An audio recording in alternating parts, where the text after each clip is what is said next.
Hello beautiful. কোথায় তুমি? কই আবার? বাসায়। বাসায়? হ্যাঁ। এত মাথা ধরছে বুঝছো, সকালবেলা ঘুম থেকে ওঠার পর উফ বলো না। এই তোমার ফোন পেয়ে তারপর ঘুম ভাঙলো। তুমি ফাইজলামি করো আমার সাথে? হ্যাঁ, বিউটিফুল ডেকে আমাকে ফুল বানানো হচ্ছে তাই না? তোমার মতো গাধা ভাবা আমাকে? আমি তোমার বাসার সিঁড়িতে বসে আছি, তোমার ঘরটা তালা মারা। তুমি এখন কোথায় আছো সেটা ঠিক করে বলো। সরি মাই লাভ, আমি আসলে একটু নেতার বাসায় আসছিলাম বুঝছো, মানে একটু ছোট্ট একটু কাজ ছিল। কাজটা সারি আগে। ছোট কাজ বড় কাজ আমি কিচ্ছু বুঝি না। তুমি এখন আসবে মানে এখনই আসবে, আমি তোমার সাথে দেখা করবো। আসো। আচ্ছা আচ্ছা আচ্ছা আচ্ছা আচ্ছা, শোনো শোনো শোনো শোনো, আমার ছোট একটা কাজ আছে তো। আমার ছোট একটা কাজ আছে, তো আমি একটু কাজটা সাইরা আমি আমি চলে আসবো। ঠিক আছে, একটু সময় দাও হঠাৎ। হ্যাঁ ঠিক আছে, আমি হ্যাঁ ওই রেস্টুরেন্টে আসো। আসো। সরি,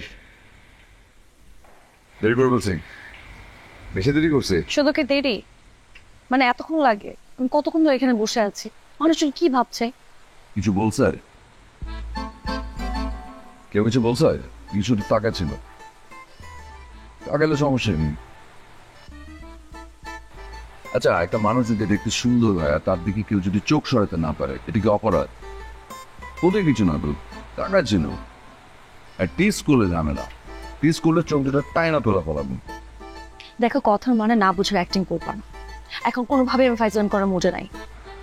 আচ্ছা ঠিক আছে, সরি, মিথ্যে বলাটা উচিত হয়নি। আমি কি করবো, আমি তো জানতাম না, মুট করে ফোন দিয়ে বলে আসতেন। কি হয়েছে?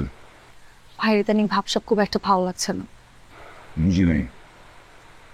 ভাবির সাথে কথা বলে যতটুকু বুঝলাম, ভাই আমাদের বিষয়টা টের পেয়েছে। তুমি যেসব কাজ করো ভাই এগুলো কোনোভাবে মেনে নেবে না। আমি কি করবো কিচ্ছু বুঝতে পারছি না। তার মধ্যে ভাই নাকি তলে তলে আমার জন্য পাত্র খুঁজে বেড়াচ্ছে।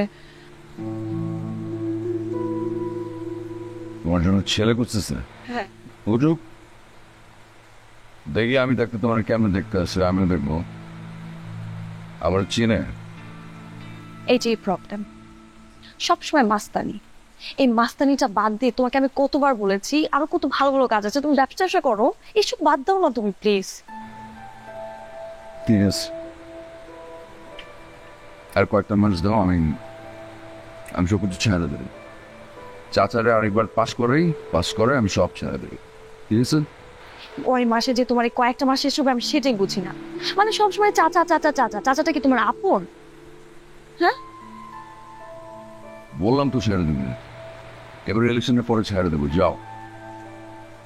চাচা তো আমার উপর অনেক ভরসা করে, বুঝো না কেন? আব্বা যখন ছিল আব্বারও বিশ্বাস করতো, এখন আমারে করে। আমার দায়িত্ব আছে না?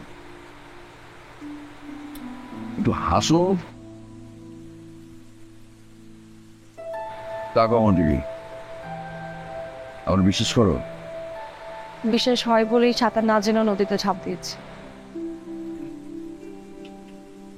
তাহলে ভয় পায় না, আমি তোমার ডুবাবো না, সারা জীবন ভেলা হয়ে তোমার ভাষা রাখবো। আছে, এমনিতে আমাদেরকে নিয়ে অনেক কিছু রটে গেছে। এখন যদি পরিচিত কেউ দেখে ফেলে অনেক একটা কেলেঙ্কারিতে পড়ে যায়। শিপা, ভাইয়া, তুই আজকে কোথায় গিয়েছিলি? আসতে এত লেট হলো? আমি ওই যে সোমার বাসায়, বললাম না সোমার বাসায়। আচ্ছা,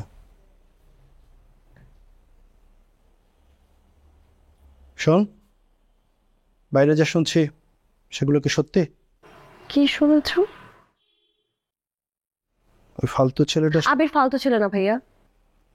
ঠিকই বলেছিস, একটা মাস্তানকে ফালতু বললে কমই বলা হয়। শোন দীপা, একটা কথা স্পষ্ট করে বলে দিই, তুই যা ভাবছিস সেটা কখনোই হবে না, আমি থাকতে হবে না।